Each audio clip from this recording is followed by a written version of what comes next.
नमस्कार दोस्तों, एक बार फिर से आप सभी का स्वागत है मेरे यूट्यूब चैनल पर। आज इस वीडियो में बात करेंगे कि इको क्लब का जुलाई माह का रजिस्टर कैसे तैयार करना है। यानी जुलाई 2025 में किस थीम पर कार्य होगा और कौन-कौन सी गतिविधियां कराई जा सकती हैं। तो उस रजिस्टर का पूरा कार्य इस वीडियो में समझाएंगे। एक छोटी-सी रिक्वेस्ट है, वीडियो को बिना स्किप किए हुए अंत तक जरूर देखिएगा। वीडियो को लाइक, शेयर, कमेंट करना मत भूलिएगा। चैनल को यदि सब्सक्राइब नहीं किया है, तो चैनल को सब्सक्राइब करके बेल आइकन को हिट करके ऑल सेलेक्ट जरूर कीजिएगा। तो शुरू करते हैं वीडियो। देखिए पहला रजिस्टर वो रजिस्टर का पहला पेज जो है वो eco clubs for mission life ये हेडिंग और रजिस्टर सेशन 2025-26। ये मैं एक चीज़ और बता दूं, वीडियो अगर तेज़ी से मूव करे तो आप वीडियो को रोक लीजिएगा, पॉज कर लीजिएगा और मैटर को आप नोट कर लीजिएगा अच्छे से, फिर प्ले करके आगे बढ़ लीजिएगा। तो शुरू करते हैं आगे।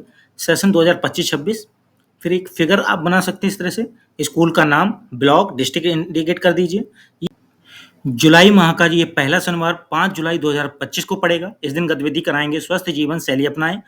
जुलाई माह की ये थीम जो है वो है स्वस्थ ग्रह के लिए सतत जीवन। उसी थीम से ये गतिविधि ली गई है, स्वस्थ जीवन शैली अपनाएं। तो स्वस्थ ग्रह के लिए सतत जीवन, ये जुलाई 2025 की थीम रखी है। इसमें पहली गतिविधि स्वस्थ जीवन शैली अपनाएं 5 जुलाई 2025 को करानी है। इसमें क्या क्या होना है, देखिए प्रथम गतिविधि आज दिनांक 5 जुलाई 2025 दिन शनिवार को जुलाई माह की प्रथम गतिविधि का आयोजन शिक्षण अवधि के अंतिम 1 घंटे में किया गया। इको क्लब की बैठक में सभी सदस्यों ने प्रतिभाग किया और सभी द्वारा अपनी सहभागिता हेतु आश्वासन दिया गया। आज दिनांक 5 जुलाई 2025 दिन शनिवार की प्रथम गतिविधि स्वस्थ जीवन शैली अपनाएं पर ध्यान केंद्रित करना है, ताकि वे न केवल वर्तमान समय में बल्कि भविष्य में भी स्वस्थ जीवन शैली में महत्वपूर्ण योगदान दे सकें। हर शिक्षक या शिक्षिका द्वारा सर्वप्रथम छात्रों को स्वास्थ्य के बारे में महत्वपूर्ण जानकारी दी गई, जिसके तहत एक जागरूकता सत्र का आयोजन किया। स्वस्थ जीवन शैली अपनाने के लिए संतुलित आहार, नियमित व्यायाम, पर्याप्त नींद, तनाव प्रबंधन और हानिकारक आदतों से दूरी जैसे प्रमुख बिंदुओं पर ध्यान देना आवश्यक है, जिससे शारीरिक और मानसिक स्वास्थ्य बेहतर होता है।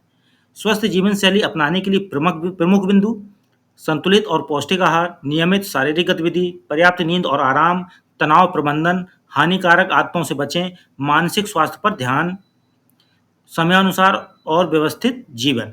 ये हैं बिंदु।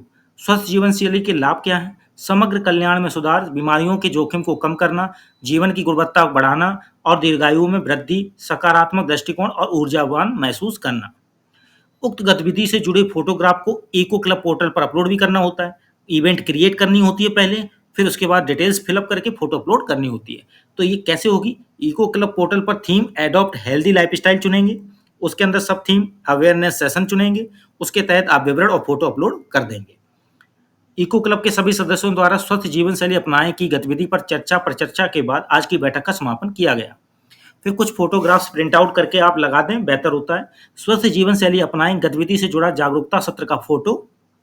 स्वस्थ जीवन शैली अपनाएं गतिविधि से जुड़ा जागरूकता सत्र का फोटो, यानी 2 फोटोग्राफ यहाँ पे प्रिंट करा के पोस्ट कर दीजिए। बच्चों का एक ग्रुप बैठ के, जहाँ पर टीचर यानी हर शिक्षक या शिक्षिका जो समझा रहे हैं उसका एक फोटोग्राफ लेके प्रिंट करा के पेस्ट कर दें। जो भी मौजूदगी रही सदस्यों की, उनकी क्रमांक संख्या, नाम, पद, हस्ताक्षर ले लें।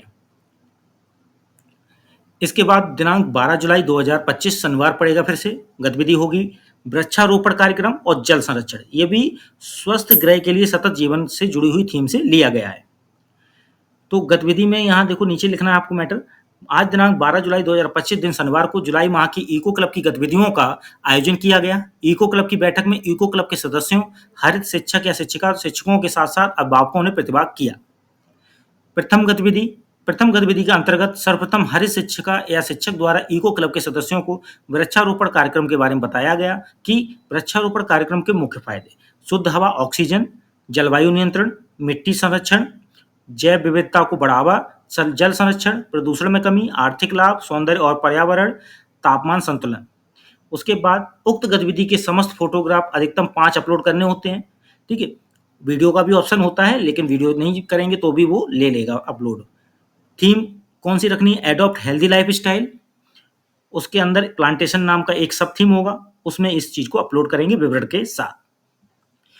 ठीक है, वृक्षारोपण करते हुए फोटो का चित्र ले लेंगे, वो यहाँ पेस्ट भी कर देंगे इस गतिविधि के बाद रजिस्टर में। दूसरी गतिविधि जल संरक्षण की थी 12 जुलाई में ही। इस गतिविधि के अंतर्गत आज इको क्लब के सदस्यों के मध्य जल संरक्षण के लिए नीतियों को बनाने के विषय पर आधारित सोच विचार करना गतिविधि कराई गई।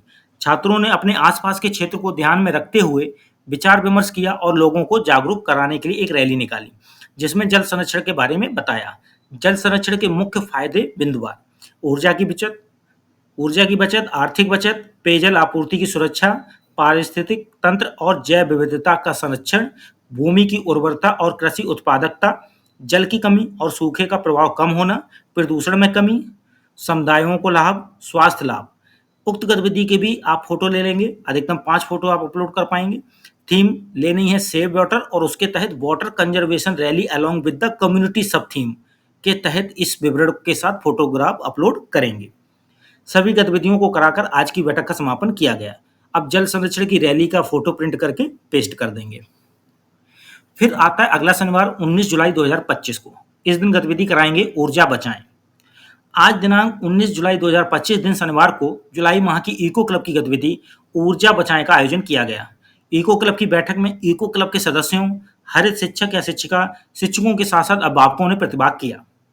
हरित शिक्षिका या शिक्षक द्वारा बताया गया कि भारत में नेशनल एनर्जी कंजर्वेशन डे हर साल 14 दिसंबर को मनाया जाता है। इसे ऊर्जा दक्षता ब्यूरो यानी bureau of energy efficiency BEE द्वारा आयोजित किया जाता है। इसका उद्देश्य लोगों को ऊर्जा संरक्षण के महत्व के बारे में जागरूक करना है। उन्हें यह समझाना है कि ऊर्जा का संयमित उपयोग करना और दुरुपयोग रोकना क्यों जरूरी है। हरित शिक्षिका शिक्षक द्वारा ऊर्जा बचाने से होने वाले लाभ बताए गए, जैसे कि पर्यावरण संरक्षण, जिसके तहत देखिए पर्यावरण संरक्षण में पॉइंट्स हैं। ग्रीन हाउस गैस उत्सर्जन में कमी से जलवायु परिवर्तन का प्रभाव कम होता है। वायु और जल प्रदूषण घटता है, जिससे स्वच्छ हवा और पानी मिलता है। प्राकृतिक संसाधनों का संरक्षण होता है और सीमित जीवाश्म ईंधन की खपत धीमी होती है। वन्य जीवों और प्राकृतिक आवासों की रक्षा होती है। दूसरा, आर्थिक लाभ। इसके अंदर पॉइंट्स हैं। बिजली बिलों में कमी आती है, जिससे व्यक्तियों और व्यवसायों की बचत होती है। ऊर्जा उत्पादन के लिए कम संयंत्रों की आवश्यकता होती है। ऊर्जा की बढ़ती कीमतों के उतार चढ़ाव से सुरक्षा मिलती है। स्वास्थ्य लाभ के अंदर पॉइंट्स हैं। प्रदूषण कम होने से श्वसन संबंधी बीमारियों और अन्य स्वास्थ्य समस्याओं का खतरा कम होता है। स्वच्छ हवा और पानी रहने की स्थिति को बेहतर बनाते हैं। अगला पॉइंट ऊर्जा सुरक्षा के अंदर के पॉइंट्स हैं। ऊर्जा स्रोतों में विविधता आती है और नवीनीकरण ऊर्जा पर निर्भरता बढ़ती है, जिससे ऊर्जा सुरक्षा मजबूत होती है। स्थानीय और क्षेत्रीय ऊर्जा आपूर्ति पर निर्भरता कम होती है। अब इस गतिविधि के फोटोग्राफ इको क्लब पोर्टल पर अपलोड होने हैं। किसके अंडर? सेव एनर्जी थीम के अंदर सब theme energy saving activities like switching off tubelights. इनके फोटोग्राफ ले लीजिए इस तरह से करते हुए। Switching tubelights, bulbs, electronic gadgets when not in use, ठीक है, जब वो यूज में ना हो, के तहत विवरण के साथ अपलोड करेंगे। फिर छात्रों का सेव एनर्जी करते हुए फोटो प्रिंट करके पेस्ट करें, यानी स्विच ऑफ करते हुए, चाहे वो फैन को या लाइट्स को जब यूज में ना हो उस समय स्विच ऑफ करते हुए फोटो ले लें और पेस्ट कर दें। दिनांक 26 जुलाई 2025 शनिवार फिर से आएगा। गतिविधि होगी विद्यालय में पोषण वाटिका तैयार करना। ये अंतिम गतिविधि होगी जुलाई माह की। थीम जो है जुलाई की स्वस्थ ग्रह के लिए सतत जीवन, उसके तहत आज दिनांक 26 जुलाई 2025 दिन शनिवार को जुलाई माह की इको क्लब की गतिविधि पोषण वाटिका तैयार करना का आयोजन किया गया। इको क्लब की बैठक में इको क्लब के सदस्यों, हरित शिक्षक या शिक्षकों ने प्रतिभाग किया। स्कूल पोषण या न्यूट्रिशन उद्यान, जैसे पोषण वाटिका या किचन गार्डन भी कहा जाता है, स्कूलों में स्थापित एक बाग है जहां छात्र ताजी सब्जियां और फल उगाना सीखते हैं, जिससे उन्हें स्वस्थ भोजन, पर्यावरण जागरूकता और सामुदायिक भागीदारी के बारे में ज्ञान मिलता है। स्कूल पोषण उद्यान के लाभ। पोषण में सुधार। ये उद्यान छात्रों को स्वस्थ और पौष्टिक भोजन के बारे में सिखाते हैं और उन्हें ताजी सब्जियों और फलों तक पहुंच प्रदान करते हैं, जिससे सूक्ष्म और स्थूल पोषक तत्वों की कमी दूर होती है। शैक्षिक और कौशल विकास। इसके तहत छात्र जैविक बागवानी, खाद बनाना और भोजन की बर्बादी न करने जैसे स्थिरता प्रथाओं को सीखते हैं और जो आजीवन कौशल हैं। पर्यावरणीय जागरूकता। यह छात्रों को पर्यावरण की रक्षा करने और प्राकृतिक संसाधनों के साथ काम करने के तरीके सिखाता है। सामुदायिक भागीदारी। यह छात्रों को अपने परिवारों में पोषण और खाद्य सुरक्षा को बढ़ावा देने में सक्षम बनाता है। सरकारी पहल। भारत में केंद्र सरकार की स्कूल न्यूट्रिशन गार्डन योजना के तहत कई राज्य सरकारों ने प्राइमरी स्कूलों में पोषण वाटिका या किचन गार्डन स्थापित किए हैं। उक्त गतिविधि के फोटोग्राफ को इको क्लब पोर्टल के थीम कौन सी? Adopt sustainable food systems theme के तहत सब थीम होगी स्कूल न्यूट्रिशन गार्डन के तहत एक फोटोग्राफ हो वो अपलोड करेंगे। ठीक है, एक से ज़्यादा फोटोग्राफ आप बच्चों को अलग अलग तरीके के लेके पेस्ट भी करेंगे रजिस्टर में और उनको अपलोड भी करेंगे। इस तरह से ये 4 शनिवार की गतिविधि होगी। आपको अच्छा लगा हो वीडियो तो लाइक, शेयर, कमेंट ज़रूर कीजिएगा। चैनल को यदि सब्सक्राइब नहीं किया है तो चैनल को सब्सक्राइब करके बेल आइकन को हिट करके ऑल सेलेक्ट करना मत भूलिएगा। मिलते हैं अगली बार एक और बेहतरीन वीडियो के साथ। आज के लिए बस इतना ही। धन्यवाद।